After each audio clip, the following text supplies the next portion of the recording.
Hindi po yan basurahan. Alam nyo ba kung ano yan? Arenola yan na may upuan. Bagay talaga to sa mga lola natin, mama natin na nahihirapan ng pumunta sa CR, hirap ng maglakad.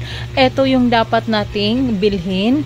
So tingnan nyo dyan, pwedeng yan lang yung huhugasan mo after, or pwede mo ring lagyan yan ng garbage bag. So, depende sa'yo kung paano saan ka mas comfortable. Meron na siyang safety armrest. Yes, secure at hindi rin siya naaalog-alog. So, secure at safety yung mama natin. So, dito ilalagay yung tissue. So, hindi na sila mahihirapan. Lalo na talaga kung mayroon silang mga karamdaman, meron silang mga iniindang sakit. So, kailangan talaga na special care. So, ganito na lang. Dito na lang sila uupo, iihi, 'di ba? Or dudumi, dyan na lang. So, kung gusto mo niyan, may link dyan sa baba, i-click mo para maka-order ka.